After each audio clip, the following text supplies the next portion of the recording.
find that it's not. It's good, clear interface. You know, I'm not an idiot. I'm not going to sit here and browse the web while I drive. I guess you could do that. Tesla doesn't stop you. Notably missing on a Model S is any driver assistance tech. Adaptive cruise, blind spot warning, lane departure prevention, forward collision warning, self-parking assist, all not spoken here. Those and all-wheel drive are, of course, things Tesla will need if they want to fully compete as a mass-market brand. About the only drive controls you can fuss with on this car are the steering mode, comfort, standard, or sport, changes the weight and the ratio, and the regenerative braking is an interesting performance tool.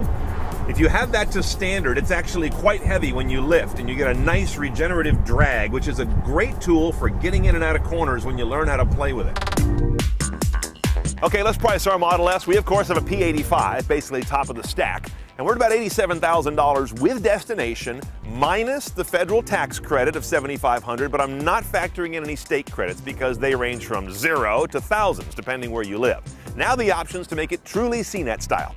First of all, we have Performance Plus. $6,500 gets you a sports suspension, staggered wheel width, and another 6 to 12 miles of range. But that package also requires you get the 21-inch performance wheels for $4,500 more, and requires you get the tech package for $3,750. That brings in full maps and navigation, LED running and cornering lights, keyless access, memory seats and mirrors, and a power lift gate. Performance Plus also requires you get the smart air suspension for $2,250 for automatic leveling and height. Dual chargers to speed up your recharge are $1,500. Park sensors, insultingly, are not included on this car, and they nickel and dime you $500 for those front and rear. And finally, ultra-high fidelity takes you to 12 speakers, including a powered sub, and for $2,500, that's actually not bad market price. All in, we're at about $108,600 CNET style, though you can add a lot more for creature comforts.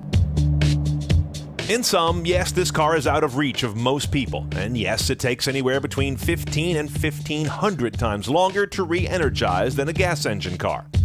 But spend the day with it, and all the other cars on the road with their noisy, oily boxes of explosions under the hood and 7, 8, or 9 compromises known as gears in the transmission just seem very old. I can't say this is the future, but I can say I'd enjoy it if it were. Find our full dive on that Model S P85 top trim over at cars.cnet.com and add your thoughts about the vehicle. There's quite a discussion going on around the Tesla, and probably will be for a while.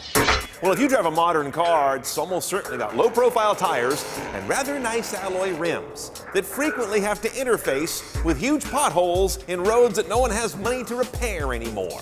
Brokering the relationship between those two is of